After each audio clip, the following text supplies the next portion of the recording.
Hello, everybody. Hi, Terry Harden here, Walt Disney's legendary Imagineer. How are you? It's Monday. Yeah, I'm a couple of minutes late. I apologize for that, guys, but it's Monday. I've stopped.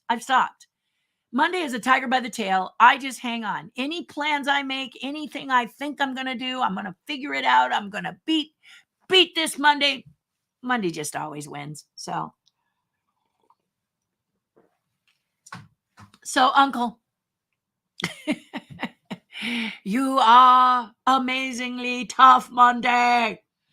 So I will grab on and hang on and follow your lead. How are you guys today? Good to see you. How are you? So, what happened to me, right? I was supposed to be at DizCon, not broadcasting today either, but saying, hi, how are you? How's it going? What's up? To a bunch of you guys out there over in Florida. Heartbroken I didn't get to go, but there was this major hurricane there named after my son, Ian. And this hurricane was really driving around like a drunk driver. Didn't you think that my son doesn't even drink, but this hurricane sure looked like it did, didn't it? This hurricane was crazy, crazy, crazy. It looked like he was texting around Cuba and he was supposed to go up the Atlantic side, the Atlantic coast, stay in the Atlantic Ocean, go up the coast, do whatever you're going to do, stay out there.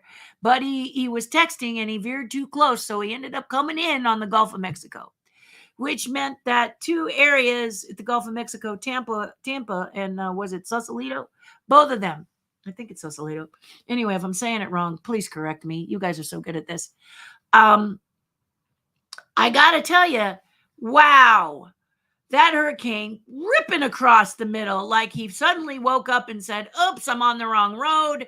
I need this off ramp. And he cut across Central Florida, causing all kinds of major damage. He also, this hurricane decided that it wasn't going to go down. It hit the coast of Florida at a Cat 4. And then Orlando kept saying, by the time it got to us, meaning Orlando, it was going to be a tropical storm. Ian had other plans. He actually hit them at a Cat 1. And then he decided to have a coffee. My friend Josiah, who is an amazing individual. You may have known him as the Disney record guy. If you don't follow him, please follow him on TikTok and YouTube and all of his social medias, because he's really, really talented and he has such great Disney history. So if you like Disney, you can follow this guy and really learn a lot. I do. He's also a member of Terry's tribe. What? You knew it was coming. You knew that I was going to do a shout out about Terry's tribe. Why wouldn't I? Why? Because you need to join us. Patreon.com/Terry Harden is where you go to check it out. For as little as $5 a month, you can be a part of this. We have Zoom calls every week, either on a Monday night or a Wednesday. They do alternate according to my crazy schedule. And then I always ask you, is Monday going to be cool? So a week from tonight will be a Monday night call. And this Wednesday is an afternoon call with the tribe. So $5 a month. And we don't lock you in. So try it for a month. See if it's to your liking and share your voice. We'd love to have you because I know you're out there and you have something to say. And if you're a very giving, loving person, well, I bet you all are. Join me. It's really, really super cool. Why the $5 a month? Because you got to have skin in the game. If I'm going to bring myself in and put my skin in the game, I want you to be vested too. So that's why we ask you. You can donate. You can contribute more, of course, to get higher tiers. However, some of those tiers are working well and others are because it's me. So hit and miss, but give me some slack. I make the $5 level really good for everybody. I make that level really good and make it cool for everybody. And then I work my best to get the other levels being good too. But that's up to you. Okay. $5 a month, the price of a Starbucks. You can do it. And that's per month, not per day or per week. It's per month. So you just go in and kick in that $5 a month and join us and add your voice. And one of the things I want to talk to you about today is my friend Josiah, who I told you is known as the Disney record guy. He is works for the airlines, and he has been such a value as he helps us to better understand flying during these pandemic times. And so you don't necessarily have to be a Disney fan or a Ghostbusters fan. You know, I did Ghostbusters, or if you didn't, surprise, I worked on the original Ghostbusters as the temple dog or the terror dog. People call them terror dogs or devil dogs, as you will. That Sigourney Weaver turns into. I'm the one in the refrigerator and the one in the doorway. And also worked on some of the other team events when the dog, wherever the dog is, and up on the top with Gozer, etc. And also the Marshmallow Man, Team Marshmallow Man. I was one of the puppeteers on the face of the Marshmallow Man. And while my dear friend Billy was inside the suit, also worked with the librarian ghost. So yeah. So a big part of the original Ghostbusters is not mine, but I was a big part. Let me say that again. I was a big part of the original Ghostbusters. It was really, really a lot of fun and an honor and a privilege to be with this movie. And this movie keeps on keeping on. In fact, I was just listening to the show that I like called The Movies That Made Us on Netflix. And guys, if you like behind the scenes of movies, you got to catch this. You got to catch this up. There's a lot of my friends are on it. And I really got excited to see my friends. But more importantly, it's so interesting. If you're out there and you make films and you want to make films, or you want to get in the entertainment industry on any level, it's very, very interesting to watch these episodes. There's 3 seasons. I'm actually in the 3rd season right now. I took a break. It wasn't a real break, because I can't take those exotic layback breaks right now. It's October. You may have noticed October 1st was Saturday, and it's pumpkin season. Whoa, yeah. So if you watch the Food Network, or you've dreamed of being a pumpkin sculptor, or you've never thought of being a pumpkin sculptor, I highly recommend you watch Outrageous Pumpkins. Outrageous Pumpkins has a bunch of fun stuff for you to watch, an amazing host, and a judge, plus another judge, Paul.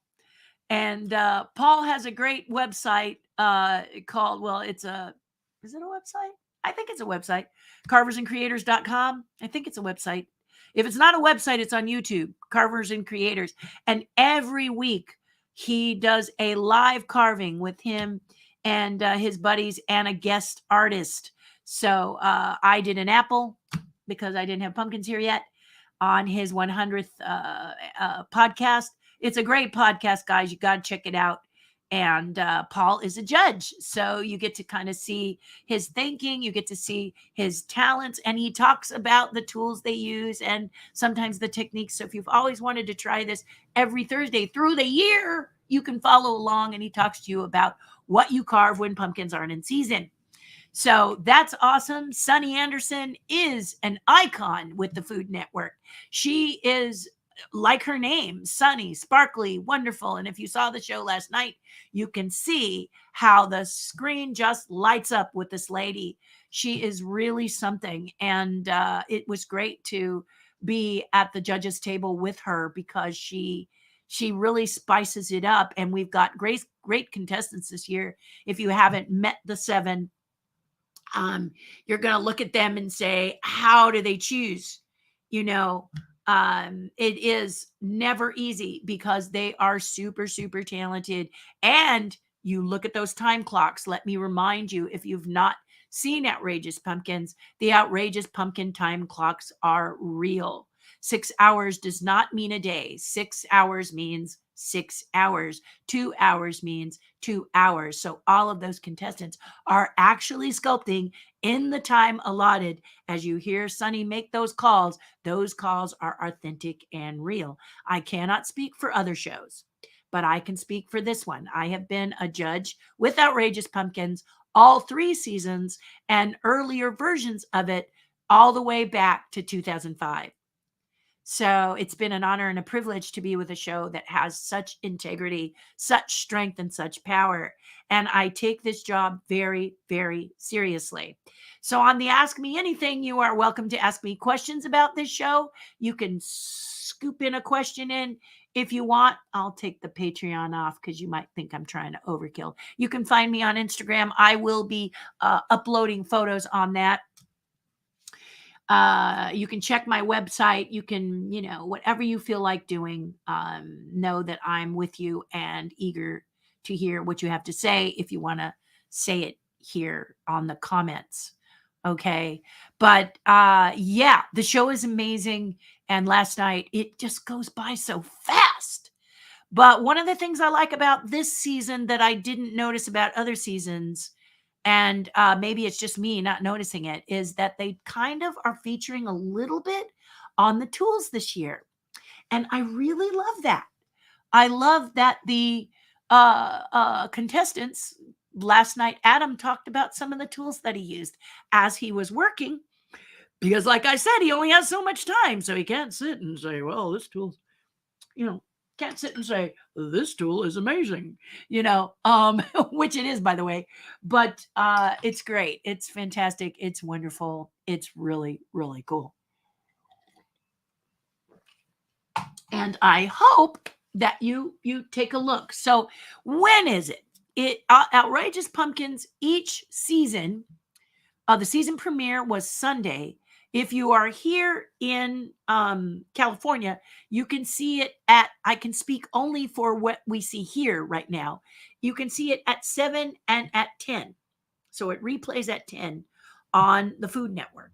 Now, if you have Discovery Plus or you have the Discovery Channel, there's a very good chance you can just, if you're streaming it, you can watch it at any time. Yeah, you can actually look at them and watch them at any time, which is a super plus if you are thinking of entering the contest that is coming up with the Disneyana Fan Club. The Disneyana Fan Club, of course, is going to have their amazing show and sale. I could cut to a picture, but here it is here. The amazing show and sale. You see here, October. That is 23 if it's hard to read. But this is the show and sale. These are the times. And there is a contest that is going to be happening with the show and sale. On that day, I will be doing a pumpkin demo, but you can bring a pumpkin in and win some fabulous prizes. So get those tools out and start thinking and bring it on in on the 23rd and see if you can compete for something fun. And now you've got this show to take a look at. Again, like I said, Sundays, 7 p.m. and 10 p.m. Eastern time. It's probably 10 p.m. and 1, but I'm not sure. 1 a.m. I mean, you'd have to tell me because I think it's weird. It's weird how it works, but you'll have to tell me. And then this Friday, I noticed that season 1's premiere is going to replay at, you got it, 7 a.m. in the morning. So at 7 a.m. in the morning on Fridays, you can watch the show as well. So they will replay season 1 premiere, then season 1, episode 2, 3, and 4, et cetera, 7 a.m. Pacific. So there's a very good chance you can tie into that on your cable channel, like your, or like I said, Disney Plus, just go for it. Okay. All right, cool. Yes, I was so excited to see it. I actually drove to see my dad and got him all set up to record them so that he didn't, like, if he was trying to find it, we found out what channel it was supposed to be. And now when I go visit my mother tomorrow evening, I will see if I can plug her in and let her know that 7 o'clock in the morning she can watch it, or she can watch it again at, since she doesn't have the ability to record in the convalescent hospital, we're going to have to see if we can time it.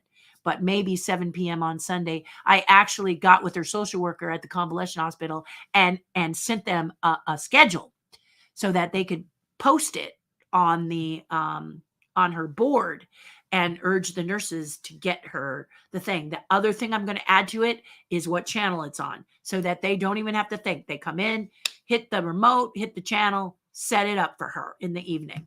Just shortly after dinner, I think would be the perfect time to do that for her so she can see her daughter. She's never seen me in the show. So it would be great to be able to show it to her. And she's got a big screen because her seeing isn't perfect anymore. So this would be a great opportunity for her to be able to see. So I'm super excited for her to see it for the first time. So that's kind of cool. And I'm really proud of it. I'm really, really proud of it. We record a lot.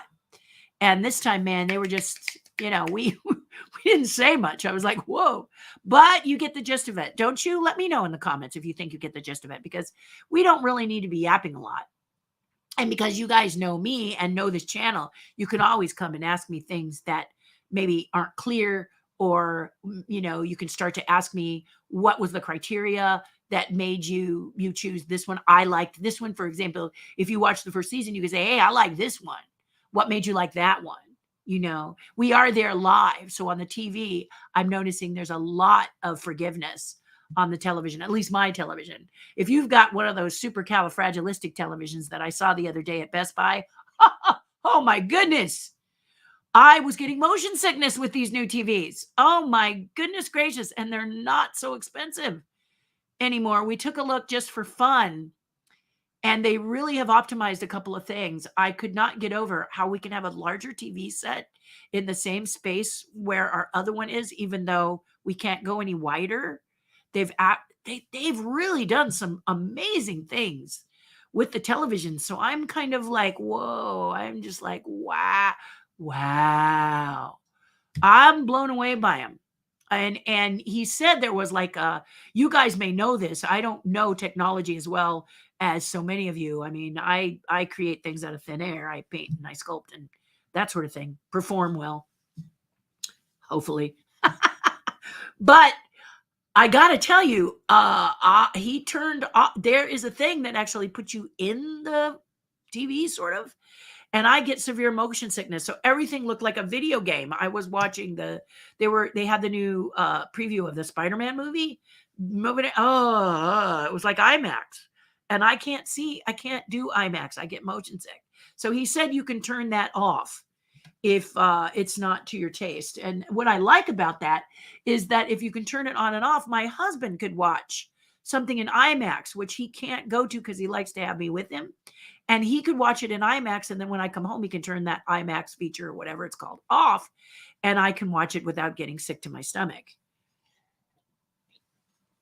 But like I'm saying, if you're watching Outrageous Pumpkins on one of those TVs, my goodness, I'll bet you can see every nerdly detail. See it like we see it live. I mean, it looked like you could. Wow, they were mind-blowing when we just took a peek. On Saturday, I spent time with my husband. I gave him pretty much 2 family days because he's been so beautiful having my back. He's just been such a darling having my back and taking care of me when I have been just this short of a nut, of a total crazy person, because of all of the plates that I'm spinning, trying to keep up in the air. So it was great to have a time when I still had to do some work. I set up VA appointments for my father, which I'm still consistently doing. We have one coming up Thursday. We have several, to get this happening. And now we're working on a transition from him out of hospice to the care of the VA, which is the calls I'm going to make today. Today is going to be pretty much my dad and a couple of catch-up things for me. But it doesn't stop. And those of you who have elderly parents know that there are those days where it just doesn't stop. And you're not upset about doing them. You're more than happy to do them. But it really makes you think, or it makes me think, I have to tell you, it says to yourself, what is retirement? Okay, what is that really? And I've had to ask myself that question several times because I love what I'm doing. And so retiring, what does that mean to someone like me who's always done something, or maybe you, who's always done something you love? You just love it. You just dive into it and you swim in those waters and stuff. I think it's more relaxing on things that can not so much the quest for the dollar. I know that doesn't make sense right now because it doesn't make sense to me. So it coming out of my mouth is coming out weird. But the bottom line is to relax more, to sit more on your porch and enjoy the environment, And I think I've mentioned that I've been doing a lot of painting. And I did a painting for Give Kids the World and DisCon, one that I was going to hold a raffle or opportunity drawing, depending on what you're allowed to say without getting arrested. And because they have, they have rules about contests in certain states. I know in California it's an opportunity drawing. But the point is that when they postponed this con, and it looks like that's what it's going to be, I had them keep the painting and said, could you do me a favor and yourselves as well, market it when you finally pick those dates. Help me to market the fact that I am holding an opportunity drawing, and that after I pay myself what I invested in the painting, I want to give the rest of the money to Give Kids World. So the more they market and the more I market, the more goes to Give Kids the World. So I'm very excited that we can actually have some running room, because I was really up against it. Having it this time of the year for me is very challenging, because about July, I start to get really slammed because of October, and October being the months in which I do a lot of pumpkin stuff.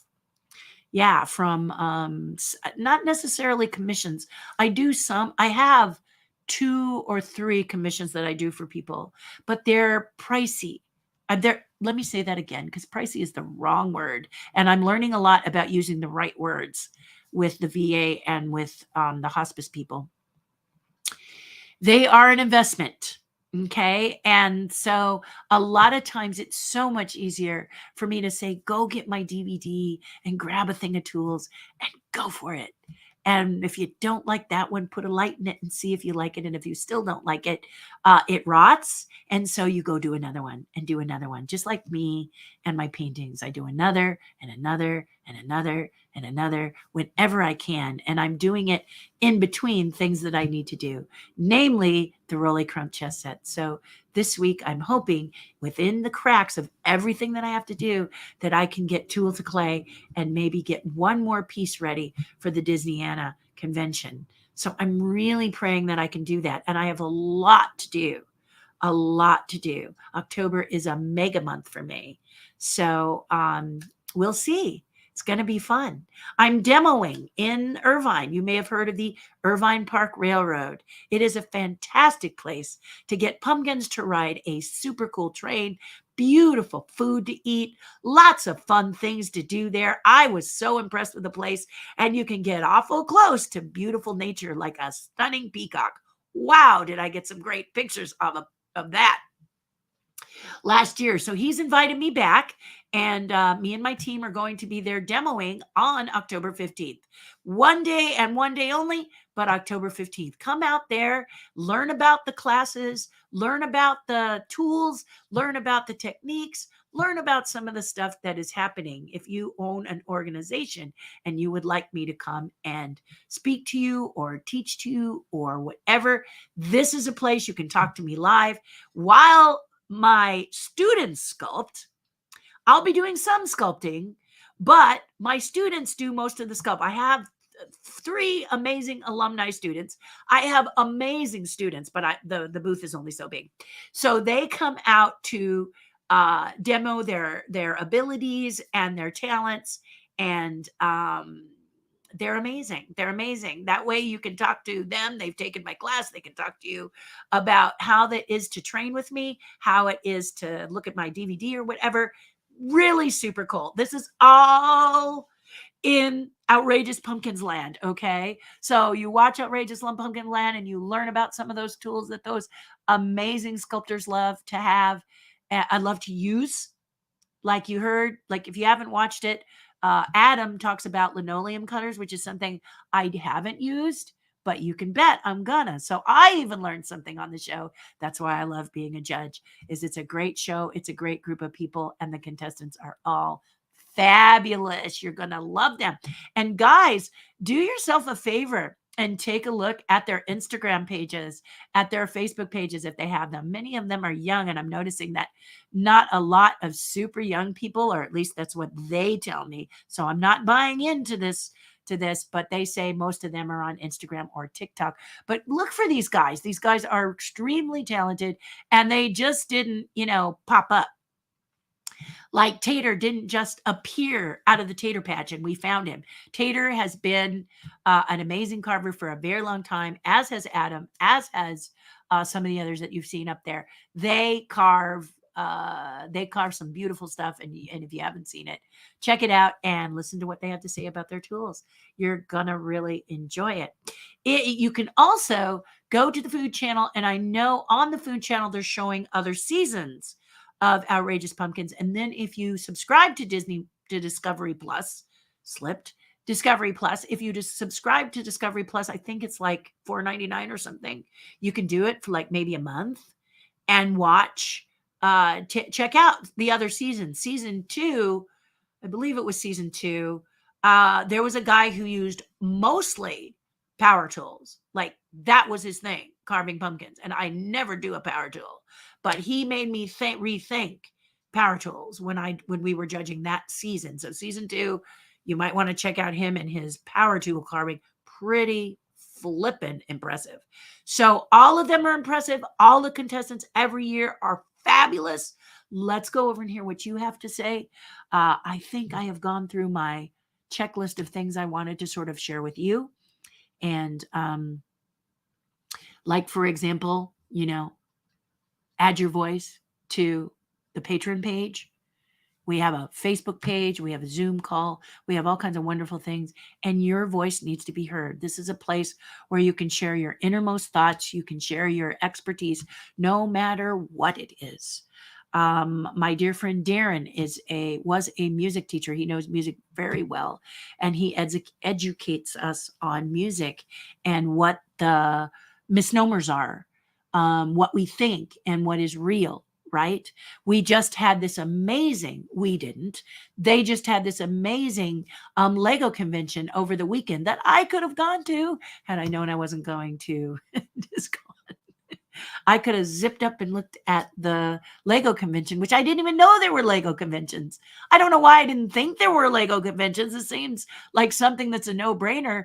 And all of a sudden, I have a couple people in the tribe that are very, very Lego-centric and high on the Lego food chain, if you will. They're just amazing builders, amazing artists, very creative people in Lego. And they start to talk about who comes. I would love to speak there. So I'm of course hinting now that they could maybe have me there as a speaker the next time. I would really enjoy that because I love Lego. And the reason I've come to love Lego is because of these two people, Joe first and then Naomi. So anyway, all kinds of things. My charity heart comes from the Burdines, Bob and Rose.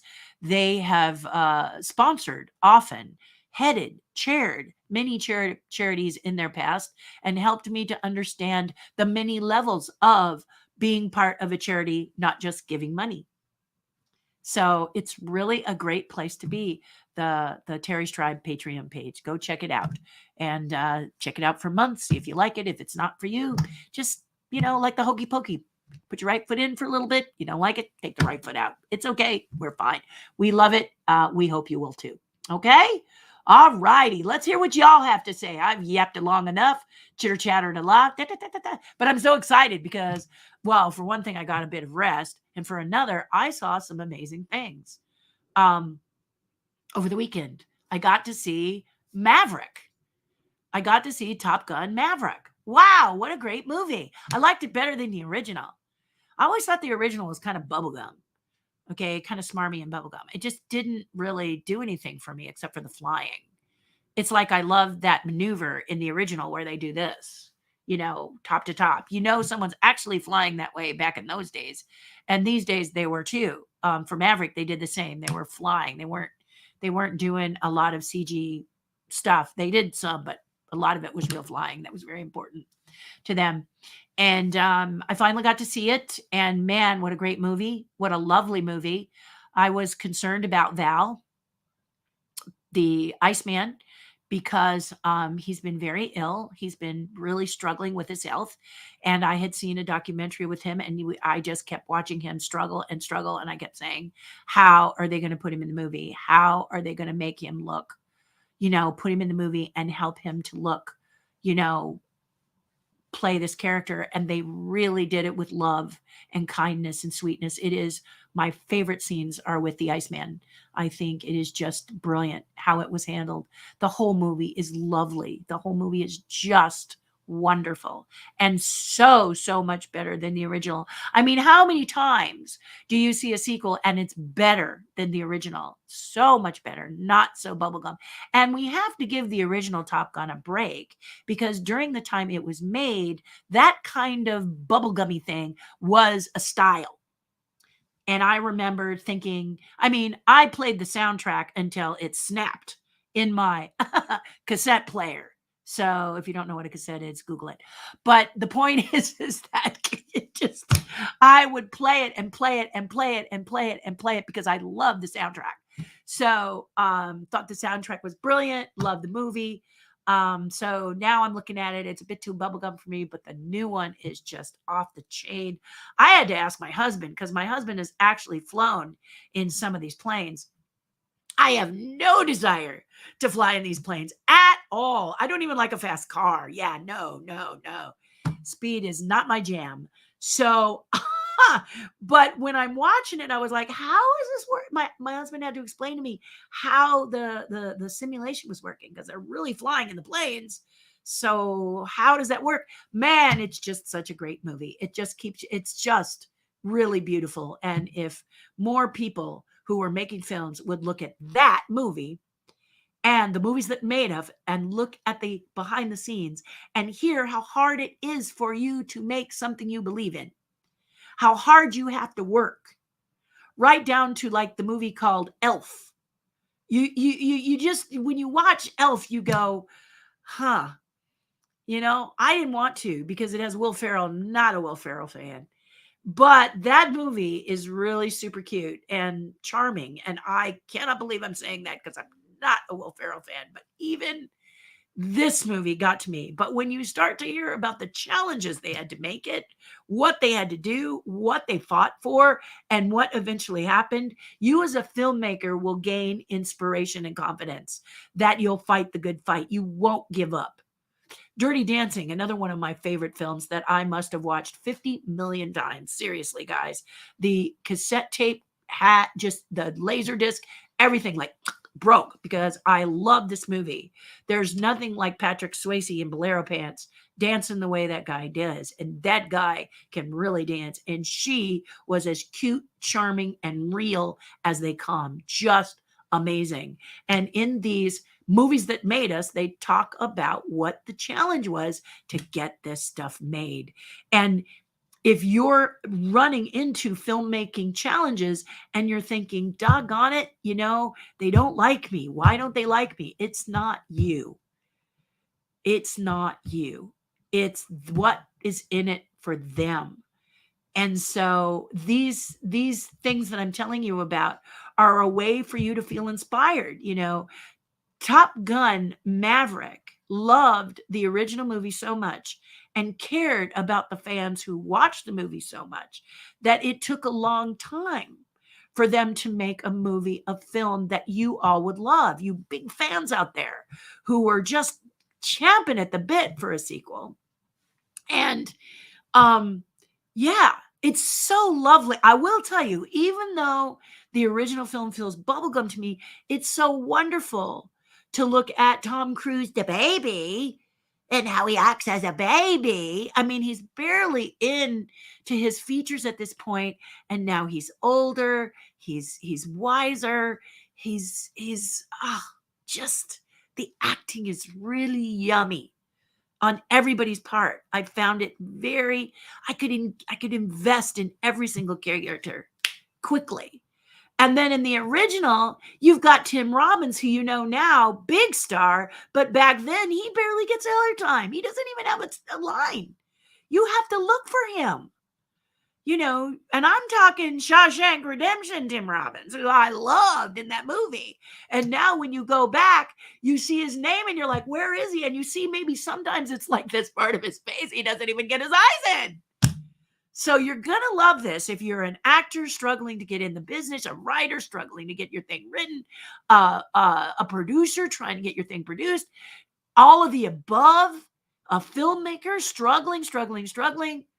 This show, The Movies That Made Us on Netflix, is a must-see, guys. A must-see. It will make you feel empowered if you're out there trying to get that which you believe in done. It's not so much, as I've said before, it's not enough to dream about it. You got to fight for it. In today's world, God goes, you're going to get up and you may be flat as a pancake and, oh, that really hurt. And you have to decide, are you going to get up, dust yourself off, limp a little to get there? I'm not quitting yet. That's you. That's got to be you. That's really, really got to be you. And what does this have to do with outrageous pumpkins, which is the topic of today? Well, just think about these pumpkin carvers. How do you think it looked before Ray Villafane? Okay. Before Ray Villafane, and even with Ray Villafane, I can almost bet, although I know Ray very well, as he was my judging partner for several seasons, and then I judged him in the beginning. Don't think I didn't enjoy that. But you're carving pumpkins and you're telling people this is what you want to do for a career. How many of you think that people looked at you like you had 3 heads? And yet these pumpkin carvers on here, they can make some serious bank, guys, as a pumpkin carver. Do not think that they can't. Pumpkin carving is an art, and if they're a good team, they can make some serious money. I'm talking hundreds of thousands of dollars in some cases. What, you say? For a pumpkin? That's exactly right. All right? So it's not just a bunch of people who are doing it on a weekend to kind of do it for some sort of little, thing. This is big stuff. This is big stuff. And these contestants who come to do it are huge. Let's take our good friend Joseph Yakovic, who was in Halloween Wars. He's never been on Outrageous Pumpkins, but he's been on Halloween Wars. And he is a pumpkin sculptor extraordinaire. He has been invited to go to several places to carve. And this year, I believe right now, maybe I'm a little early, but you look up Joe Yakovic. You guys know Joseph. If you don't, it's easy enough to find Joseph. Amazing pumpkin sculptor. And he's going to be at the Disneyland Hotel. He's going to be at the Grand Californian. He's going to be at Club 33 doing his amazing art and getting paid. Yeah, he ain't doing it out of the goodness of his heart, although he's very good and he loves pumpkin sculpting. He's doing it because he got hired to do it. Flew out here, lives in Florida. Key place is Florida, but he's out here sculpting pumpkins for about 3 weeks, I think he told me. But if I can find out exactly those days, I'll let you guys know what those days are, because I want to try and go sit with him and see him and have some lunch every time he's in town. We try to connect. Last year we were at Descanso Gardens because he was just carving his little butt off for Descanso Gardens, because they have Festival of the Pumpkins out there, and they have some top carvers out there too, like Joseph. Okay. And this amazing young lady he introduced me to that can do a jack-o'-lantern. Now you remember that a jack-o'-lantern is a punch through. Okay. A jack-o'-lantern, like the triangles and the teeth, that's a jack-o'-lantern. You light it from the inside and it punches through. Okay. True definition of a jack-o'-lantern. Okay. As we know it. Okay. Maybe it's a definition we made up, but that is what it means. Cut out the triangle eyes, blah, blah, blah, punch through, not do some of those transparency things. That's later. That's etching. But I digress. She could do jack-o'-lanterns, the punch through jack-o'-lanterns. She averaged, 105 jack-o'-lanterns in an hour. She could cut through. Now, basic with the little eyes going left or the little eyes going right, or maybe the eyebrows are up, or maybe they're smiling or they're frowning. But she could do 105 different jack-o'-lanterns in an hour. And to watch her in action was unbelievable. I have never seen someone work so fast in my life and clean. So this is something, guys, that if you're out there thinking,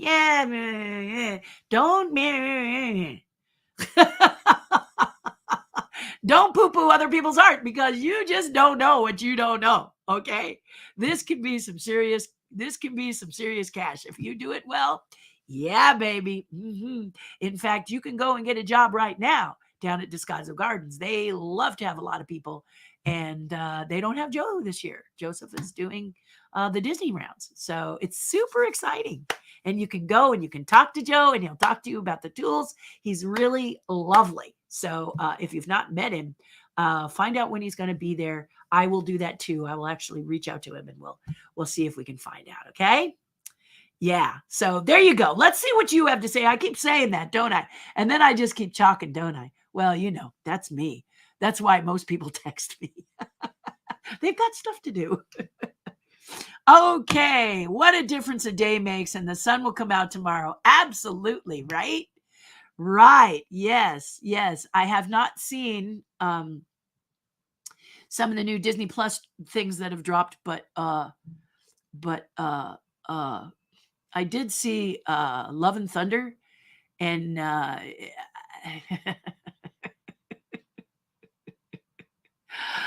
I don't know what Russell Crowe is thinking. That's all I'm going to say.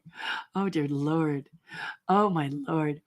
Hello, Diane. Oh, I love the way you say that. Diane Sembo's in the house. I like that. That is the way to make an entrance, girlfriend. Well done.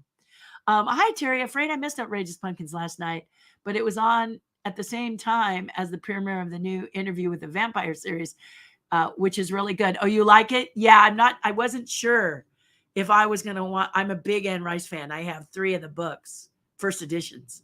So I have Interview with a Vampire, Vampire Lestat, and the third one, which eludes me right now. But Joe, you can watch it Friday morning, or you can catch up on Sunday. If it is in conflict, Friday mornings at 7, the series repeats. Okay. Friday mornings at 7 a.m. And I don't think vampires get up that early. I think they go to bed at that time. So I think you'll be fine.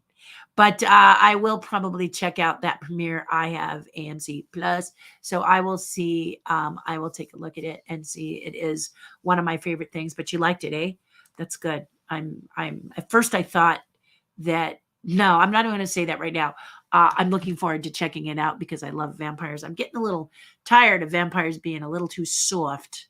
So, but the Vampire Lestat is not, and that's what I love about the Vampire Lestat, which is involved in the Interview with a Vampire. He's the one that turns him. I don't think I'm doing a spoiler. Anne Rice's books have been out forever. So, yeah, if it is a spoiler, I apologize, but you need to read the books. They're amazing. And then check out some of these series that are based on that. Yep. Terry's Tribe is a kick. You won't be disappointed. Thank you for saying that, Diane. Very sweet. What up, Terry? You're amazing. I love your work and miss you. Tater. Wow, guys, this is actually Tater. This is the Tater, the one that was on the show yesterday. Tater, how nice of you to join me today. Yeah, you're going to, I'm telling you, you got to check this guy out. You got to check everybody out. They're not just people who fill up the turnip truck. And they are people who are very, very skilled and amazing. You saw them. And they're working at that actual, yeah. Tater, have you been on Paul's Carvers and Creators? Because that is for you, dude. That is a show for you, my friend. Thank you for coming. I'm so honored. I am really excited. Yay.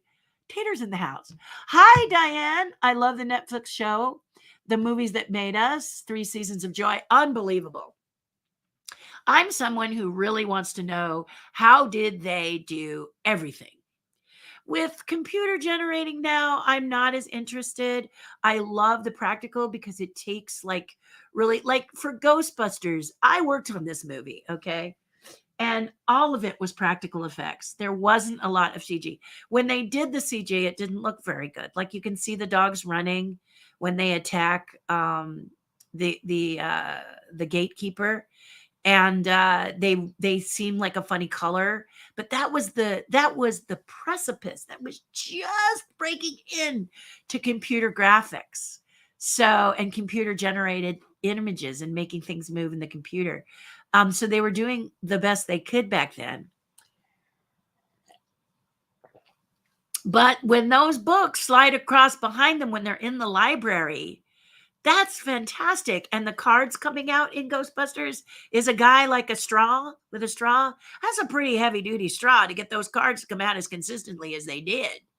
That was just brilliant to me. And I was in the movie. I worked on the movie, but I was just impressed with some of those things. And the movies that made us is shows you some of that stuff and shows you what they did and how they did it and blah blah blah. They don't really talk about the terror dogs that much, so I'm not in it. They talk a little bit about the Marshmallow Band, very little bit, but they don't talk about the characters that. But oh my gosh, they talk about that soundstage that we were on, and they're not kidding. The biggest soundstage, unbelievable, unbelievable. We had the whole Gozer Gazarian set in there. But yeah, it was fantastic. So Diane, you are absolutely right.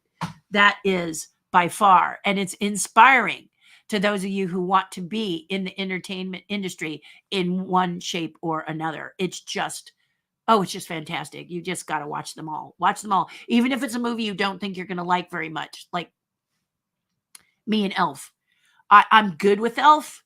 I liked Elf. I couldn't believe I liked Elf, but it wasn't one that I really care about the behind the scenes. And then you watch the behind the scenes and you're like, whoa, I didn't even think about that. And you love that. You love that because a lot of these films that they reach out to are practical effects, are at the precipice of practical effects. So you get to understand what that transition was like, what that meant for things that are changing. And there's nothing wrong with going back to practical effects if you need to. Yeah, because the actors like to act off stuff. So to have the blending, I've always said, blend practical effects with CGI, computer generated imaging, so that the actor isn't on a green screen kind of pretending. And if you watch the Jurassic Park one, you'll see where their challenges were. And they still do a fantastic job. So that was at the precipice to the first Jurassic Park. So guys, check it out. You're going to really, really be impressed. Like Diane says, it's a great, great series. And I hope they just do tons of them because I love knowing how things are done. I would love them to do Harry Potter because I have the behind the scenes on Harry Potter and it's so good. It's so, so good. Some of the things like the candles were actually real inside their hall. I thought all of those were computer generated. No, there were some computer generated candles to fill, but they were actually lit candles. They had several fire marshals on the set to protect all those kids because they actually lit the candles. And it's funny because I'm looking at it thinking that would have been something that computer generation would really work. Those high candles that were floating, that would have been an easy thing to do. Some reason they wanted it practical. So it's very interesting, yeah, to see what you think is happening and then what really is. Super cool. And like I said, if you're a filmmaker wanting to do this yourself, gives you ideas, so it's very cool. Very cool. I do too. Good morning, Melissa. Hello, Darren. Great to watch you on Outrageous Pumpkins, Tater. Tater, you got a fan. I remember you on Halloween Wars and loved you then. Very talented. There you go. Have you seen Tater on Halloween Wars? Halloween Wars always plays all the seasons during this time. So you can actually look for what season. What season was it, Tater, if you're still watching? What season were you on? And people will go find him. I did that with Joseph Yakovetic because Joseph Yakovetic was also on Halloween Wars. I think he was season, I want to say 5, but it could be 4.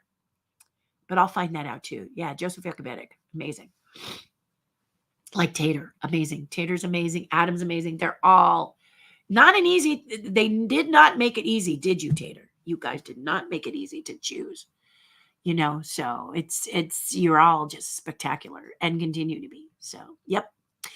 I just checked the schedule. Outrageous Pumpkin Season 3, Episode 1 will be a rerun on Friday morning at 10 a.m. Eastern, 7 a.m. Just one time only. Yeah, exactly. Yep. It'll be a rerun. It'll be a rerun of Season 3, Episode 1.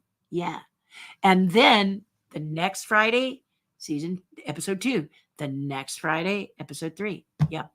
Check their listings because that's what it is. I mean, that's kind of a cool time to watch if you can't watch it any other time, Joe. Yep. So check it out. Or if you've got the ability and you're watching it on the Food Network, record it because then you can watch it whenever you want. Or spend just a little bit and watch Discovery Plus and Watch it for a month. That'll get you totally. You can watch everything. You can watch the Halloween Wars. You can watch all, because they make it all about Halloween the whole month. They have cake decorating. I mean, if you guys want ideas on something you might do as an artist or something you might delve into as a new project, this is the month to be watching the Food Network. Seriously, it's all Halloween coolness. Wouldn't you agree, Tater? Are you talking about 4K UHD ultra high definition TVs? What could you say? Yes, yes, Joe. It's called something else though. Sony calls it something else. They don't call it 4K UHD ultra high definition, although that is what it is. They call it something else. They have some super cool, catch name because of course it's Sony and they want to have, the name that sticks in your mind, and it didn't in mine. All I could think of is I wish that they had been able to get, IMAX theater, because that's what it looks like to me. I'm not really interested in seeing the pores in people. In fact, this has really been a challenge for makeup artists and people who are appearing on camera all the time. Is this Ultra HD is a real problem when you're watching regular TV. One guy said he couldn't watch the news because it was just too close. When we were at Best Buy, he was a sales guy. He said, no, too close, too close, too close. So you're like, oh, okay. Really, really wild. Really, really, really wild. Really wild. Bob Burdine.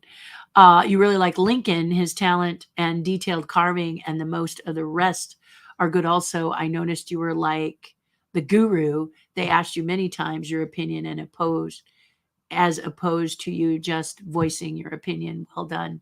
Yes, they're really good, Bob. They're really, really sweet. And Lincoln is amazing. Amazing. I think though, well, we'll talk about that. We'll talk about that another time. I'm going to hold back my discussion about specifics, other than they're all very talented. That's what I'm going to say as a judge. I don't want to do anything that is going to spoil the show for you, and say anything, on the tribe. We might be more specific, but here I'm going to be a little more, because it's fun to watch it. It's fun to watch it and see it. And it's great for me to watch because there are things that they do. You never know. Just like in anything you are doing, any show you are doing, they're going to film a lot of footage and you never know what's going to make the cut. Especially in pumpkin carving. But you never know what's going to do, what's really going to get in for the contestants and what they're doing, and for us as judges and what we're doing. So you just never know what soundbite they're going to grab. And we do a lot. So it's wonderful to see how the show, my husband said something that really touched my heart, which is it was really snappy and moved along very quickly. And he was surprised at how tight and well edited it was and how beautiful it was shot, which is just wonderful, and how we looked, alive, which is always good. You don't want to look like you're kind of like, you don't want to be caught where I doubt really seriously that they could catch us in that state. Honestly, I just don't think it's possible. There is so much to see and it is so beautiful out there that we love it. It's funny because Paul and I kept saying that we were going to carve, and I just don't want to when I'm out there. I really want to absorb what the contestants are doing. And I don't want to be distracted by carving my own. Now, Paul, because he is an avid pumpkin sculptor, I am a pumpkin sculpting teacher. I love to carve them for myself, but I rather teach you how to do it. I'm really about helping you move forward, which is one of the things I bring to the table as a judge, is I want to give you the keys that will help you to take home the prize. So I'm really analyzing very, very specifically what I see so that I can give you ways to move forward. And in the first few shows that we did, the ones where it was Ray and I, sometimes we weren't necessarily able to do that. It was a different kind of venue, even though it was pumpkin sculpting. There were different criterias in the earlier shows before these 3 seasons. And I really like the stride that they're in with these 3 seasons. Sometimes you meet someone and you're like, wow, they could teach me something, which is a lot of these contestants. And you go, okay, what am I going to say? But I think about you, the contestant. Okay. So I'm thinking about you, the contestant. And I think about, what if I were in your shoes, what could I say to help you move forward? And sometimes the discussions are very, very intimate, very, very different than just cleaner and all that stuff that you're hearing. Sometimes it's more. And I'm gonna let you watch. I'm gonna let you know they gave us some freedoms this year that I really am grateful for, because I think the show is just really humming this year, and it hummed last year, and it hummed the season before. But everyone, this is the thing about the group from Outrageous Pumpkins, contestants, judges, production team alike. They strive to make it better every year. They don't get comfortable. They don't sit in their lounge chair and go, we got it, no problem. No, they do not get lazy about the show at all. They are constantly looking on how to make it better, for us to be better judges, for the contestants to do what they need to do in the time allotted, and to get the best pumpkins possible, and to keep it a fun, upbeat, friendly environment. And the one thing I'll really tell you is it's very challenging for us as judges. I'm going to speak for myself now. I cannot speak for Paul. You're going to have to go over to Carvers and Creators and ask Paul himself. And do congratulate him on being a judge, by the way. Tell him you love him. I'll go send him some love over there on Carvers and Creators. Just Google it on YouTube, okay? Send him some love and tell him, how you like him, If you don't like him, then don't tell him. But if you do, then please tell him, because I really think there's lots to love there. He's really, he's really great. I think it's a great group. Sonny's amazing, and Paul's good, and and I'm me. So yeah. But there are, I don't want to know you as a person when I'm judging. So I tend to stay away from you. If you're a contestant, I don't try to know you at all. And the reason I'm like that is because I don't want to fall in love with you as a person. I want to fall in love with your work. And this is what I would like to have happen, because it's so easy to love the person. I think it's simple to love me. If it's not true, then you can tell me in the comments, no, you're not that likable. Do it nicely. But the point is that if I know you as a person and I like you, could it cloud my judgment? I'd like to say no, but I make sure that there's that barrier, that there's that distance until afterwards. And then I can tell you how I feel about you as a, then I can tell you about you and your talent as a human being after the show's over, and I can get to know you as a human being. One of the people that I did that with is Griffin. And although I follow Griffin, and Griffin has got, her Instagram page is completely blown up. She was season 1, I think. And Griffin was someone that I absolutely thought was super talented, just a little bit over her head at the time. But she, as a wood carver and an ice carver, is so amazing. And if she ever decided to do pumpkins again, taking what she learned from the show and applying it and practicing, she would just kill it, because her art aesthetic was amazing, and we got to be really close. I mean, somewhere what I'd like to take a class in her wood carving class, or maybe join her in an ice carving sometime, or just see her place, because she's an amazing young lady and we've kept in contact afterwards. But all of it after the show and the winner has been announced. This is just a rule that I have for myself.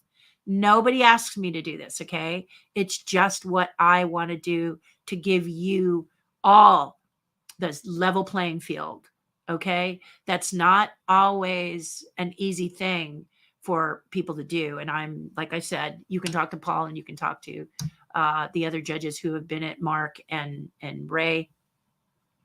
and hear what they have to say. But for me, I kept and Tater can tell you that I made it a point not to interact with them until afterwards. And I'm sorry I missed you, Tater, at the end.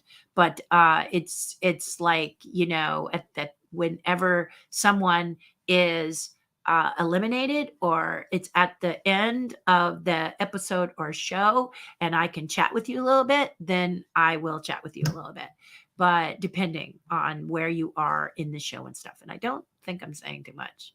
Tell me if I'm saying too much, but I don't think I am. I don't think I've given anything away. So I'll stop talking now and let you guys talk. But yeah, it's going to be fun. You guys are going to love this. And it's great to have people that all the contestants are killer this year. Yeah. Oy vey, you can't say raffle anymore now. Joe, here in California, if you use the word raffle, raffles are not allowed in the state of California. You have to say opportunity drawing. I don't know what the difference is. Apples and oranges, but it's all about words, baby. And Joe, no one knows words better than you. Will Doug be with you in Irvine? You have taught him well. Doug has taught me well too. Doug Marsh and Cameron Marsh. Okay, Cameron. Okay, so the demo, what Bob is talking about is Irvine Park Railroad. This is a great place to take your family, guys. It's super cool. And I am out there with my team, and we are demoing. Yes, we are. We are demoing on Saturday the 15th. Okay. So you got to come out. We're there 10 to 3, and we'll probably go later because, we're just who we are. But definitely 10 to 3. So don't miss us. Come out there, grab yourself a fun pumpkin, and you don't carve with us, but you can talk to us about properties of a pumpkin, how the pumpkin works. I'll have my tools out there. I'll have my DVDs out there if you want to grab that, and we'll talk other stuff as well. Okay. I'm usually the one that's shaking hands and saying hello, and the others are carving because it's good to see the students carve. I like carving too. Don't get me wrong. I carved an apple. My super big claim to fame, Terry carves an apple, film at 11. But I carved an apple, and gosh, there's I should have this on in case. Yeah, there's people trying. I want to make sure. Let me just take a minute, guys. I don't mean to do this in front of you, but my father is in. I usually turn this phone on, and on Sunday he said I could turn it off.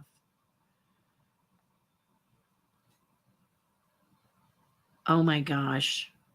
What the heck? Oh my gosh. Okay. Don't listen to me. I'm just looking to see if there's something for my dad.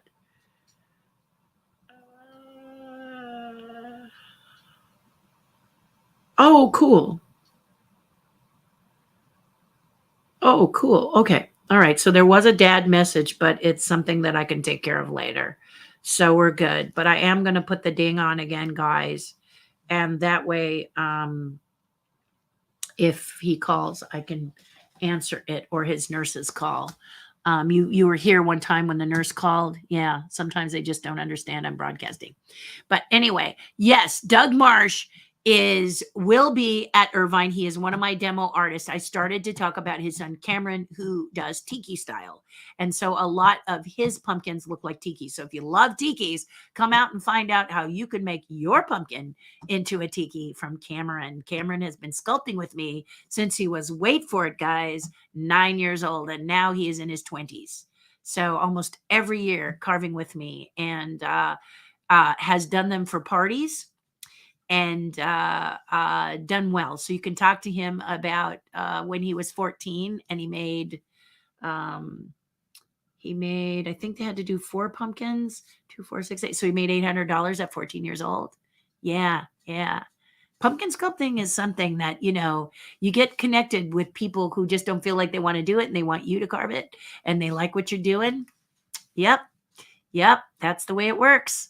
Yes, indeed. So yes, Bob, he is going. If you need something lettering, let's say you have an organization like Kiwanis, and you want to have a pumpkin that has lettering involved in it, actual logo with letters, that Doug is your guy. I will not do it. Well, I did one for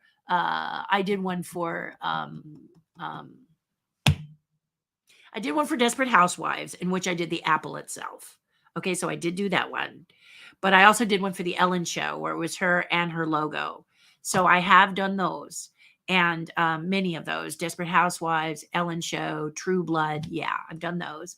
So, but I'm not a fan of doing lettering. It's a lot of work and I don't think it's fun, but Doug loves it. And that's what I'm talking about. Wherever you are, if you love it, there's a place for it. I'm not kidding. He does some of the most beautiful logo type stuff. So I always bring him out because people have questions. How do you do this? How do you do that? I could talk about it, but I bring out my alumni who's expert. So Bob, thanks for asking. Yes, Doug and his son will be there along with Sabrina Palou, who is with our tribe. If you say raffle, what happens? Do you get arrested and jailed, canceled on Twitter, boycotted, forced to get on your knees and apologize on TV at the word police? If you call it a raffle and they catch you, they will shut you down. They'll tell you can't call it a raffle.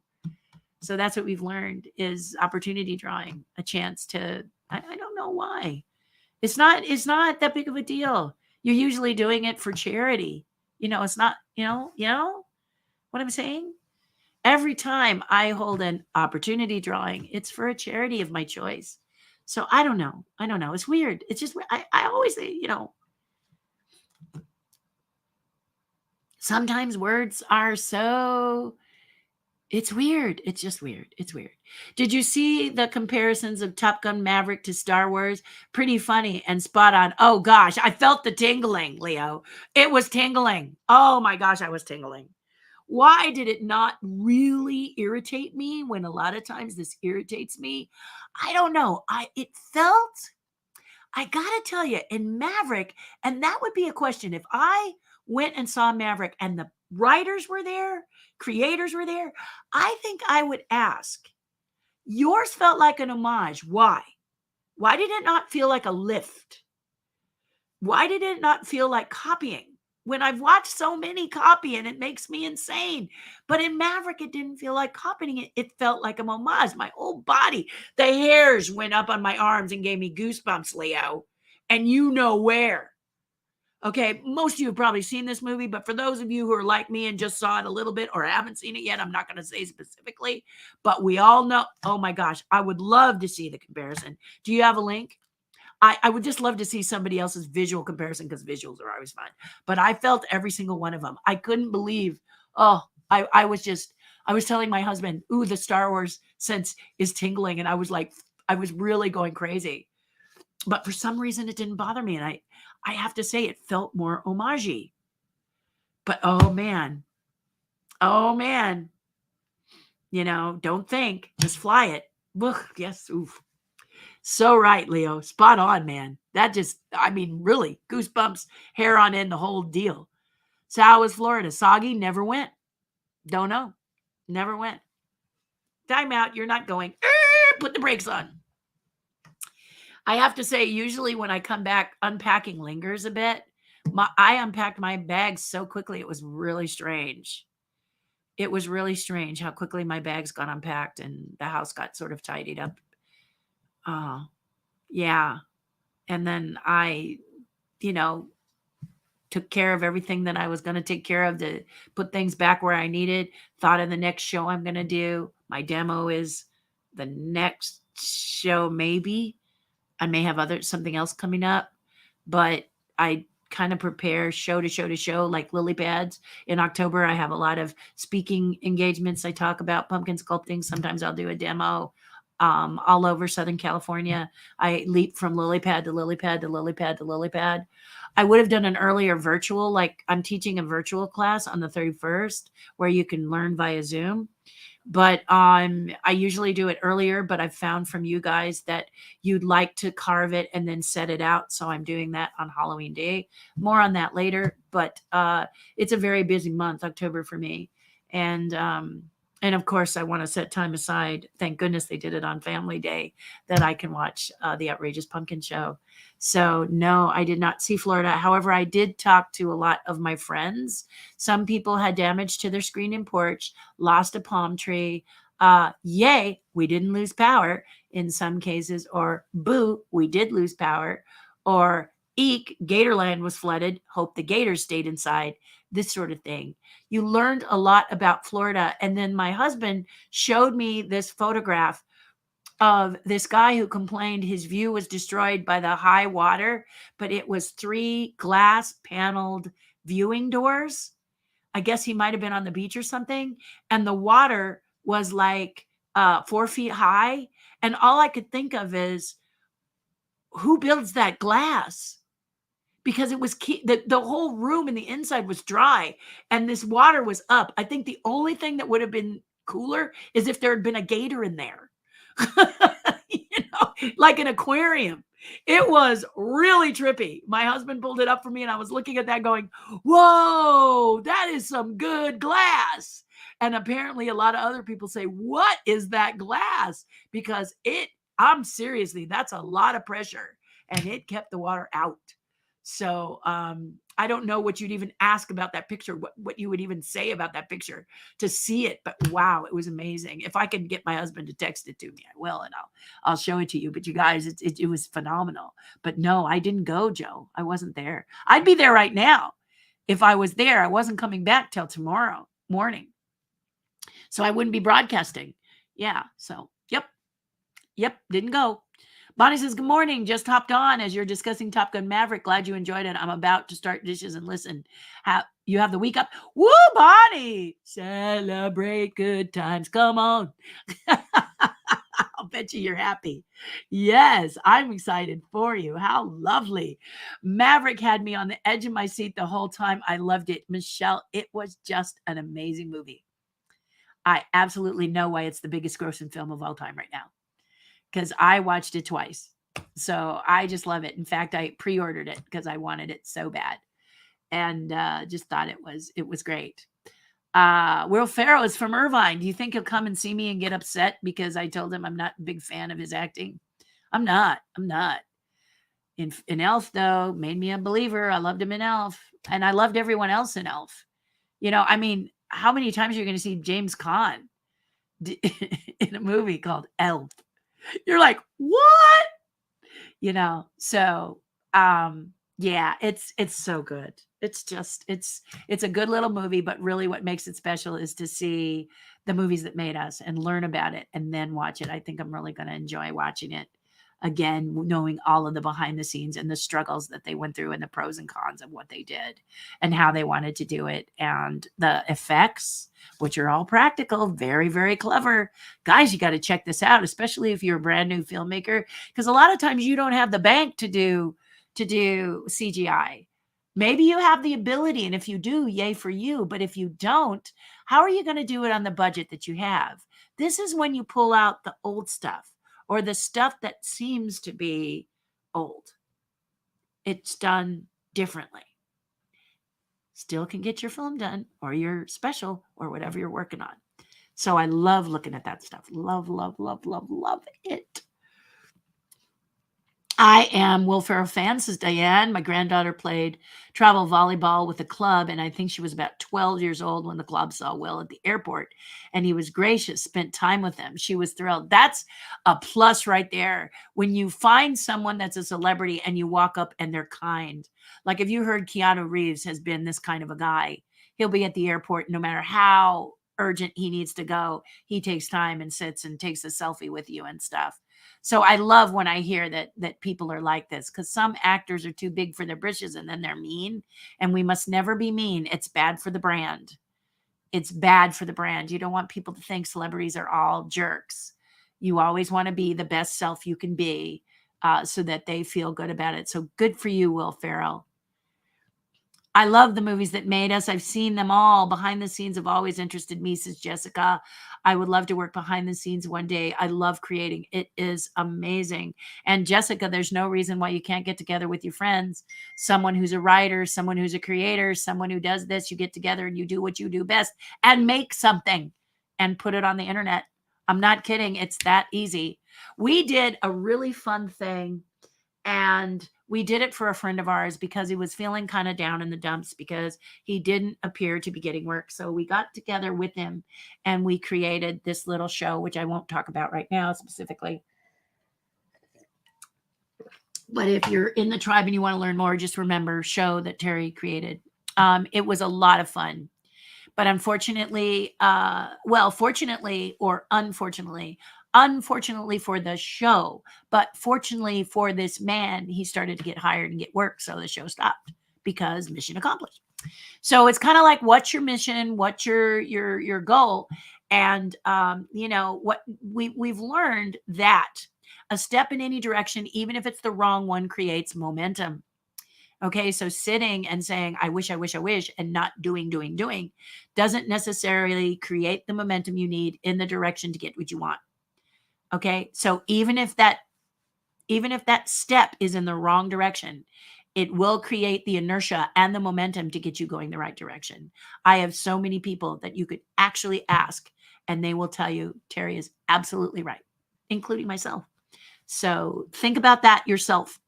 Okay, you want to do something? Do it, baby. Yep, do it. That's me in painting. I want to eventually sell my own art, Terri Hardin art. Okay, so instead of saying, oh, I wish I could sell my own art, everyone only likes Disney, blah, blah, blah, blah, blah, excuse, let's get on it and do some of my original art.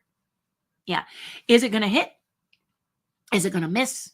We don't know until we do it. And I've been doing for the Chuck Jones Red Dot Society. Let me just make sure that's not my father. That's Paul. He said, did you watch? What do you think? He's going on and on and on. He must have had a really good day. Oh, there we go. Yeah. Okay. Well, I'm not going to answer it. I'm not going to answer it right now. Let me just tell him I'm broadcasting. I'll chat after broadcasting. Let's see. What will I do? Here, I'll do this. Hi, handsome. I loved it. I will chat with you after I'm off of broadcasting. Tater is joining me today. No, not live. He just popped in and commented. See, Tater?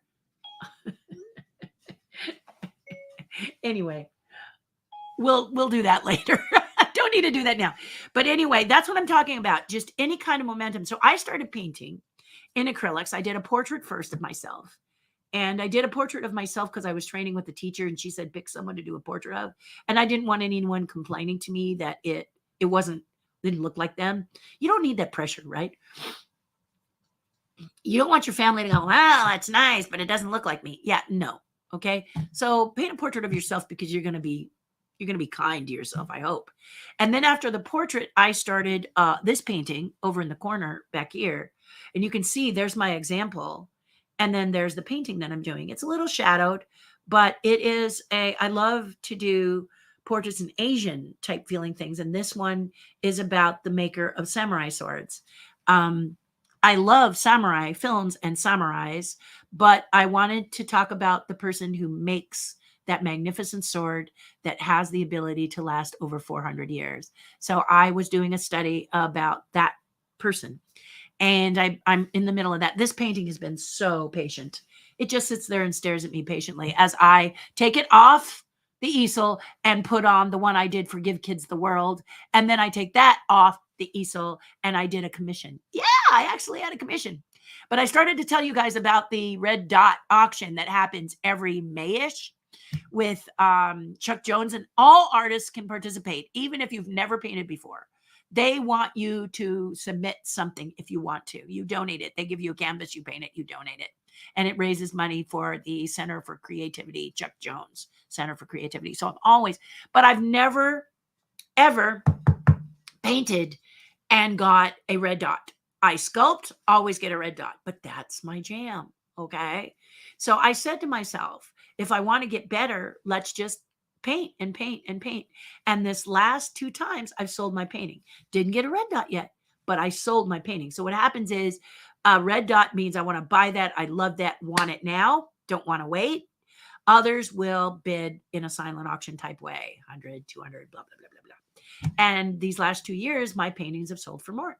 So it means that they're doing better and better and better and better. I also do illustration. So in May, when I was honored by the Disneyana Fan Club International as a legend, declared a Disney legend because Disney should be doing it, but the fans get it. Why Disney is clueless, I have no idea. Let's not digress. I did a piece of art that each one of them could have as a thank you for doing this wonderful dinner for me. And my painting, which was a watercolor pen and ink, sold for over $600. So it was really a thing for me to feel good, because they can love you and still compete, but they love the illustration. And it was the original. Okay. It was an original piece. There are no more. However, I'm thinking of creating a t-shirt based on that drawing, because it was Dragon's Lair Paris, and you guys love Dragon's Lair Paris, and there's not a lot out there of Dragon's Lair Paris. So, anyway, it's exciting. It's an exciting journey. So I urge you to just do it, is the message. Okay. Yeah. Just do it. It's going to be, if you want to be broadcasting on YouTube, just start. My first one was really embarrassing, but I did it anyway. And it's got a lot of views because people are like, what is she doing? TikTok's the same way. I don't understand about TikTok. And I'm kind of down because I was going to go to Florida and Josiah was going to use part of the day to show me TikTok. And I didn't get my lesson with Josiah. So I was kind of sad about that. And I didn't get to go to the Epcot party. So I was sad about that. But I'm not crying in my coffee. I avoided a hurricane. So let's get real. Okay. My husband was really happy. So like Jessica said, she loves the movies that made us, and she'd like to do behind the scenes sometime. Jessica, all you have to do is get with friends and say, I want to make something, and we'll all come to your aid. We really will.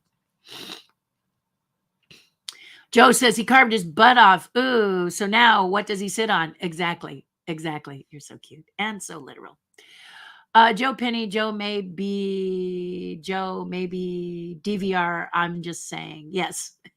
DVR. Exactly. Good job, Bob. Good job. Tater Edwards, you're a good carver. Keep up the good work. Bob, so nice of you to say that to Tater. Yeah, it's good. This tribe is so good at encouraging people. They just really get behind people. So so you know what that means? It means that I'm going to say to you what I always do. Come join us at Terry's Tribe, patreon.com/Terri Hardin. That's it. Come on. We're an hour and a half into this. Consider going. $5 a month is all you're going to put to have skin in the game. And I always over deliver. So give it a try. And it's not a year subscription.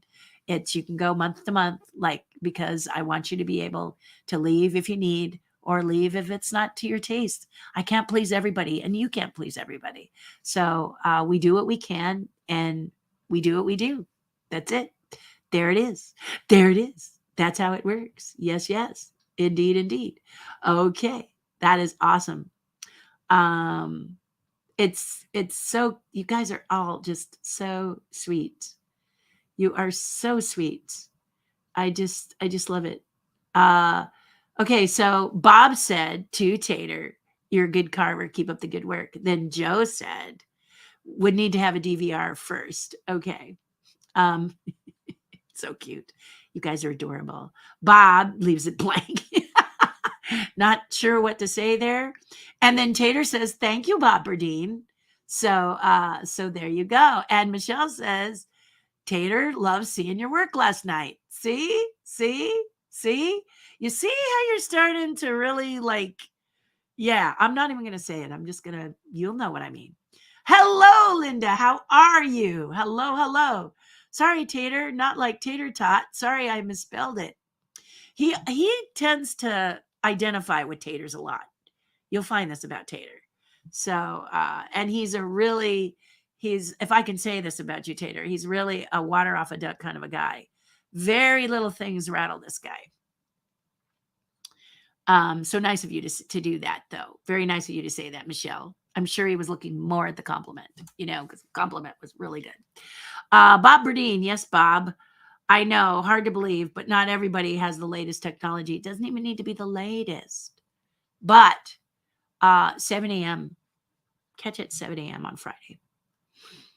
I think it has to do with gambling, says Diane. The Justice Department, taxes, raffle versus opportunity drawing. I agree, Diane. I think you're right. And it's all about words. I'm learning that words make a big, big difference. More now that I'm working with my dad than ever before. Not me and my dad, but what people tell my father. And then I listen to what they say and go, wait a minute, do you mean or do you mean? And they'll go, oh, no, no, I mean. And my dad will go, oh, I thought you meant. You see what I mean? Um, don't, you can't move. He translated it as don't move. And when I said, can you move? He moved. And everybody was in shock. Oh my God, he can move. But he thought they told him, don't move. Because he was, yeah, you see what I mean? The difference in words. So opportunity drawing, raffle, like you said, could have something to do with gambling. And I love learning about words because I cheated when I was in school. I did illustrations from my English class in 7th grade all the way through graduation of high school. So my vocabulary is not to my age. It's not balanced. A lot of times I have to ask you about the big words or these, what are they called? Anacronyms when you're doing the like OMG. I know what OMG is, or LOL. I'm learning that, but you know what I mean? Sometimes I don't have any idea what you're speaking, and mostly it's Joe. He does a joke and it just goes, woo! he then kindly takes a breath and explains it to me. Don't you? It's somatics. They consider it gambling if you refer to it as a raffle, and many rules and regulations with charity work. See, Bob's right there helping you guys the way he helps us on our tribe. Star Wars, I thought Lucas got the idea of the plane scenes from the movies from when he was a kid. He loved, you're right. First of all, Diane, let me check that off. You are correct. But when he was a kid, he loved the plane dogfights. Okay, he loved those dogfights. He loved how he felt about those dogfights, and he loved the energy of those dogfights. So when he decided to do Star Wars, he put it in space. That became an homage, which is why I'm thinking with Maverick, it felt like an homage, even though it was like tissue paper overlay in some of the sequences. It just was like, I was tingling. But to me, it felt like a hello to a movie that they loved other than copying. And I'm not actually super clear as why I'm reacting to that differently than I did when others do it, right? Because you know how mad it makes me. Those of you who watch me, you've seen me spit my venom. So I don't know, but for me, Maverick just enhanced, it just endeared the movie to me more, and I cannot fully explain to you why. I don't have the words. Thank you, Bob, for cleaning up the raffle versus opportunity drawing. I think she means clearing. I couldn't remember from when I had opportunity table at Friends of the Mouse Club, which was where I first saw you and Rose years ago. Yes. So there you go. That's the reason. He's right. And you guys are right, of course. Oh, yes. The Kenyan fight. LOL. I forgot. Definitely a ripoff. LOL. No, see, that's what I didn't feel. I didn't feel that. I did not feel it. I did during when they're going through the hills. And guys, I hope I'm not spoiling for you. All I could hear was just like Devil's Canyon back home. I mean, it was in my head ringing, just like Devil's Canyon back home. I don't know. I don't know. I liked it. It did not bother me. I am still wondering why. I don't know. Maybe you can tell me. Who knows? I don't know. It felt like an homage to me. And that's why I would ask the writers and creators of that movie, can you talk to me about why I think it feels more like an homage than copying?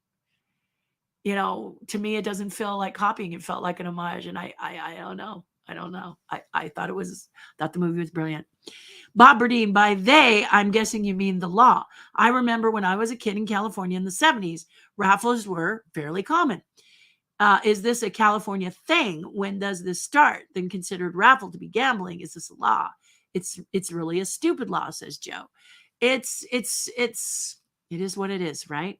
It's just a matter of words. So we say opportunity drawing. We all go, hey, we don't care. We want money to charity. What is your mission? Money to charity, right, Bob? Money for charity. So, bam, what do I got to do to make it money for charity? Opportunity drawing? Okay. You have a great memory, says Bob. Hi! Bella's very busy with homework, but sends love to you all. Hopefully, we can see you on the next Zoom. Sending love.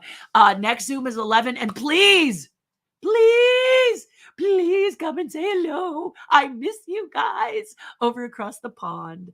I will tell you that I keep watching the send up for Her Majesty the Queen. It is by far one of the most beautiful ceremonies I think I've ever seen.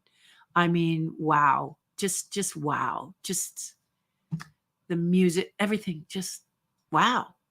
Yeah. Yeah. It was good. It was amazing. Guys, I miss you. I miss you all so much. I hope you can join us Wednesday because I do. I miss you. Rip off makes you feel good because we love Star Wars. I don't know, because when they ripped it off earlier, it ticks me off. It usually doesn't make me happy. And in this one, I love the goosebumps and the tingles and the hair on it. And I don't know. I don't know, Diane. It's a mystery. It's a mystery. Joe Penny. Joe can only address when we started doing opportunity drawings about 24 years ago. Prior to that, we didn't do any kind of drawings whatsoever. Yeah. It's interesting. It's just interesting. And what's also interesting is that people donate stuff. You know, when I do my opportunity drawings on Terry's Tribe, and usually we do them every month, but Terry's a little lacking lately. We're going to get back to it hopefully next week. Everybody donates. Everyone in the tribe sends me stuff. I have got 8 bags of giveaways back here. That is unbelievable. Unbelievable, guys. Just if you knew, I can't go past that door because of the giveaways that are in the way. I've got to rework that. But the thing is everybody's so generous and wonderful. And I think if you donate it and you're going to do, you know, these giveaways, and for me, it's a giveaway. You don't have to put any money in. You don't have to buy a ticket. You don't have to do anything. You just, it's a giveaway. And, but if you are asking $5 in the opportunity drawing, and that money, a lot of times in these opportunity drawings, is going to charity, like in the case of Give Kids the World, or in the case of Chalk Walk.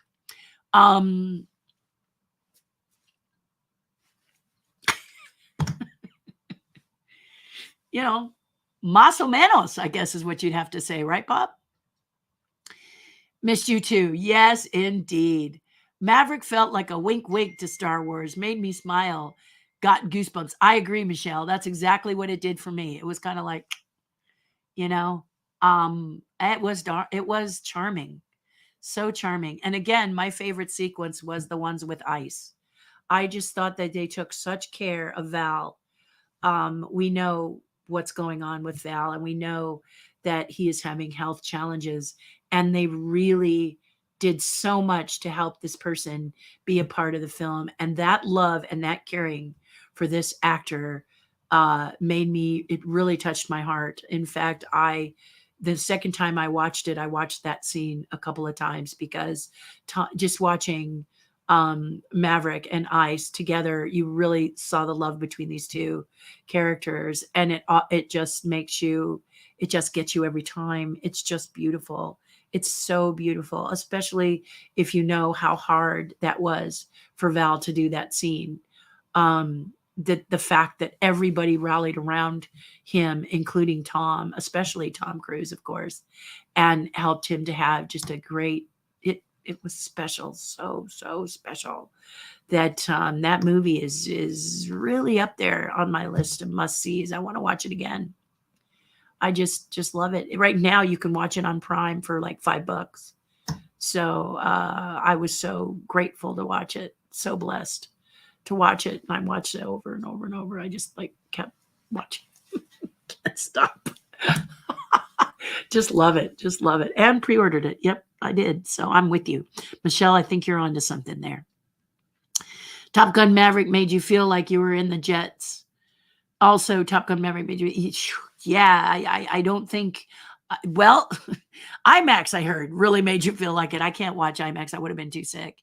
But made me just the heart of that movie was really special, and the character of Viper really good. So Viper was one of the I don't know if he was Admiral Viper, Lieutenant Viper, but he was the one with the guy from oh, we've seen him a million times, but anyway, the guy who was sort of the adversarial character in the movie, the one stood next to him. He was just so good. I love that actor because that actor is really good at acting without voice. And I like that about him. He does that really, really well. And not every actor can do that, can do this kind of expression without talking. And I loved watching him. In fact, when I watched it the second time, I watched mostly him because I am about salt and pepper characters. So I really, really enjoyed that. And I used to think Jennifer Connelly was kind of Melba Toast, but she's not. She's more of an actress who is internal, and she's able to internalize and not say a lot, but we see it all happening here. And that's a very, very special quality. So I thought the way they brought all of these people together in the way that they brought these people together was fantastic, and just made me fall in love with each and every one of them, including the smarmy guy who was always fine. Everything was great. And the cocky guy, your sort of ice character, if you will, in the new Maverick. I thought he was a lot of fun. And that's good to be that kind of character, and you look at him and you still think, gosh, he's a lot of fun, and stuff like that. And then of course, what's not to love about Bob? So Bob, you must have loved Bob, because Bob was great. Just cool. It was just cool. It was just cool. Evan says he saw it in IMAX twice. Yeah, I won't even see it once. I'm one of those people that looks at these fighters. My husband has been in these jets, these actual jets, and flown. So he loves speed. That kind of speed. He loves fast cars and fast planes. And I'm like, no, horse and coaches. Yeah. That's me. I'm really not a speedy person. I have a beautiful Mustang. And I'm sure when people see me driving the speed limits, they go, what is the matter with this lady? Now, as I get older, I can say I'm an old lady. That's why I drive like the speed limit. But truth be told, to all y'all out there, I always did. So just not in my wheelhouse. It's not. It's not. Yeah, it's funny. It's really funny. Yeah, everybody looks up at that and goes, I want to be there. And I'm like, yeah, no, I really don't. I love heights, but I don't like going fast. Yeah, I'm not good at going fast. There's so many things where I just don't like it. So yeah. It's interesting. It's interesting about people, isn't it? Yeah. John Hamm. Yeah, John Hamm isn't the actor, the one standing next to John Hamm. That's the guy I loved, because he's really internal and he's really good. And the sequence where John Hamm is like going through his sort of painful part, and this actor, who forgive me for not knowing his name, he gives this little smile, just this little cute little smirk, is so good. It's very subtle. You got to look for it. It's so good. So I just want to do a shout out to him because he's brilliant and I love seeing him in films. But he's one of those guys where he integrates into the fabric of the picture so well, I forget his name. Okay, John looks like John. John Hamm is John Hamm. Oh, look, it's the guy from, it's that guy again, so there are people that when you see them, you go, oh, look, it's them. And then there are people that you see that you go, oh, I love this actor in this movie. I had the same thing with the actor's last name is Pepper, and he's in Green Mile, and I love him. I love him as an actor. I haven't seen him recently, so I've been missing him. But he is so much fun to watch. If you watch him while the actors are doing their thing, what he's doing, because I'm a character actress. So a lot of times I look at the salt and pepper around. How do the characters support the lead without distracting from the lead? And you'll find those who do it so well. It's just like good wine and cheese. You got Tom Cruise, the fine wine, and these guys are a great piece of cheese, and together make a symphony, like when, like when in Ratatouille, he takes both, and it's so delicious. Yeah, it makes a beautiful symphony of flavors in the movie. And this Maverick was a real smorgasbord, was a real elegant uh James Beard award-winning movie. Yeah, it was delicious. It was so great. So great. Back to pumpkins. Do you sculpt any of the stuff we see in the show in the background? No. Nope, there's a very special guy who does that. Yes, his name is Dean. And Dean, have you noticed how good Dean is with letters? Yeah, he's not a fan of doing letters, but he's really good at it. He's also very quick. He is fast. I was really impressed with how, with letters, it'll take me a lot longer. I really am not a fan of doing letters, but yeah, Dean is he's good. He's very good, and the show has used him every year. He does great stuff. So yeah, that's all Dean. Those cool little things that you see, those are all Dean doing his magic. Yeah, yeah, he is good. He's a good guy. Dean, the magical creature of Dean. We like Dean. Yes, very good. Very, very talented. When can you drive the speed limit in Southern California freeways 3 a.m.? Yeah, it's tough, isn't it? I think, I learned in traffic school, I had to do it because I was in Burbank and I was going 38 and the 35. True story. I was going 38 and 35, and they caught me. Seriously, it's true. And it was 5 in the morning. It was 4 in the morning. I was on my way to a Foster Farm shoot, the chickens. Yeah. And I went in and I told them, and they were like, really? And I go, look. And they're like, you're not joking. No, Burbank. Be careful. Burbank, they're tough. They tough in Burbank. They tough. Paul, how are you? Are you talking about Ed Harris? I loved him in Westworld. Yes, Ed Harris. Nope.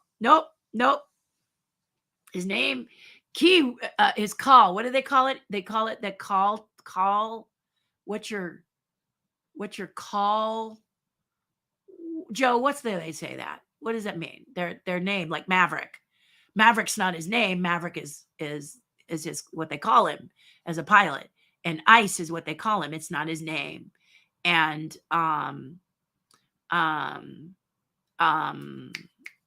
Hangman was the one that was all smarmy. I thought he was great. By the way, I thought he was great. And then we had I only saw it twice, so give me a break. But we just everybody has their, and Bob has Bob. That's what's so sweet about Bob, is Bob's name is Bob, which is so cute. But his name was Viper. So you got to look up Viper, and then you'll know who I'm talking about. This amazing actor, his call was Viper, and I can't remember what John's was. I don't remember what John's was, but yeah, it was good movie, just a good movie. See, I can use the excuse of being old that I don't remember. You'll know it's an excuse, right? Yeah, you'll know it's an excuse. Weekends, yeah. Speaking of Halloween, since he was 6 years old in 1963, that means Michael Myers was born in 1957, which means he's now 65 years old.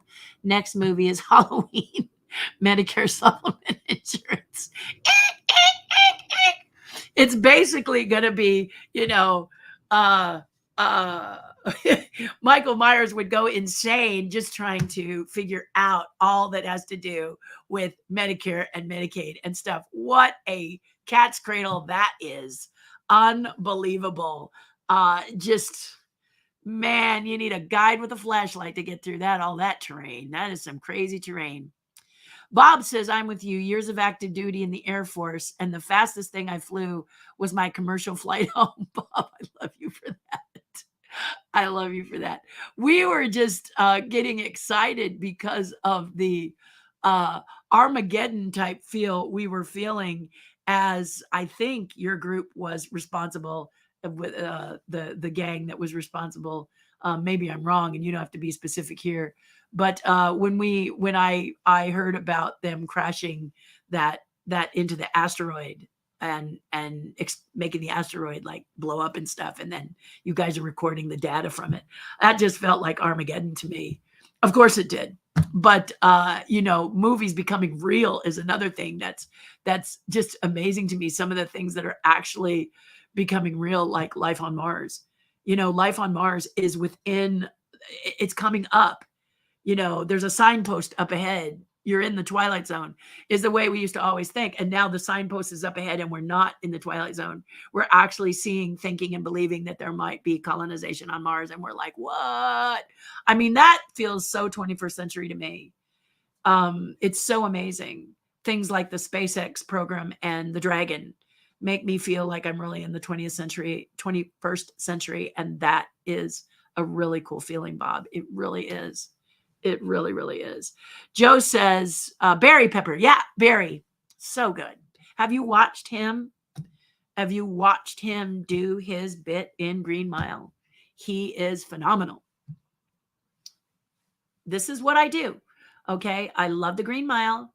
I love John Coffey and I love Boss.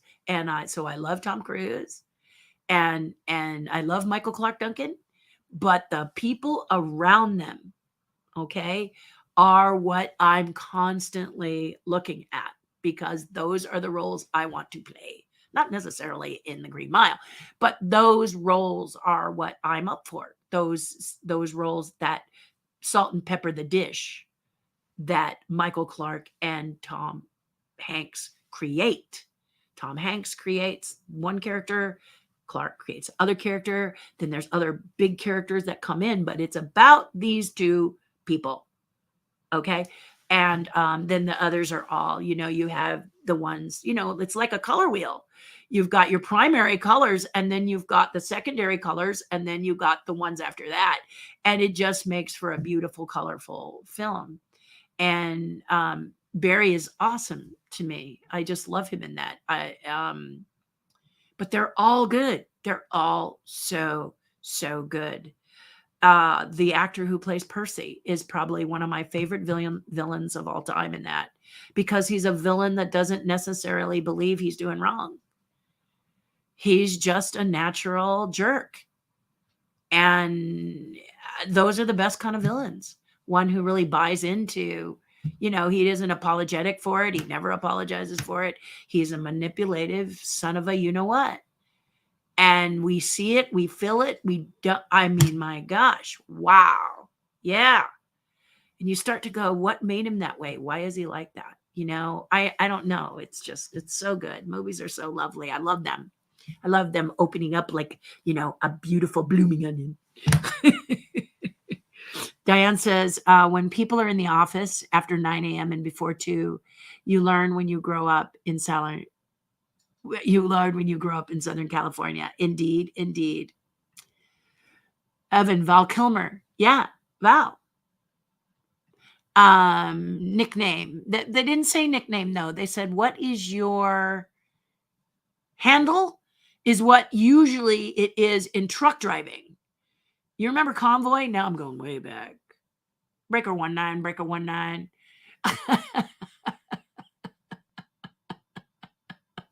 It's just in Convoy, it was, yeah. Or Smokey and the Bandit, that was called, what's your handle?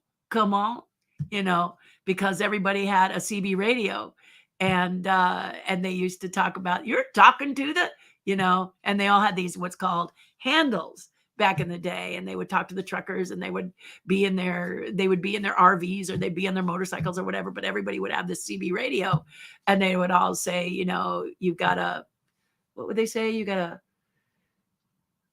a smoky on your tail, is what they used to say. So I'm looking for that name and I can't remember. My husband, I know, is telling me right now in my head, trying to make me know what it is. But okay, all right. Not my dad still. Okay, so yeah. Call sign. Thank you, Paul. Call sign. What's your call sign? Yeah, so that was Maverick is a call sign. Hangman is a call sign. Yeah. Bob was funny because they're like, Bob, that's your name. What's your call sign? Yeah, thank you, Paul. I can sleep tonight because you just helped me with that. Yeah, Joe says call sign, but he has trouble spelling. There we go. Let's see. Let's go back up because he's like, call sign. There he goes. He was trying to type it really fast. Yes. Thanks, Paul. We're all thanking you now, Paul. Yes, indeed. On SNL, Miles Teller made a joke about the Top Gun Maverick as a movie both the military and the gays can agree on. Yeah? Okay. Tom Skerritt was Viper in the original movie. Same character. I'll have to check it out. Yeah, so it may not have been Viper. It might have been... Oh, I'll have to remember it. So you'll know. Yeah, it's a you got to go watch it and find out. Yeah, it wasn't Viper. That was Tom Skerritt. So I thought this guy was Viper in the movie, but I obviously am wrong, Paul. So thanks for correcting me. And Bob, call sign is correct. Yay. You guys should win something, I think. I'm going to have to work on that, when you help Terry's memory.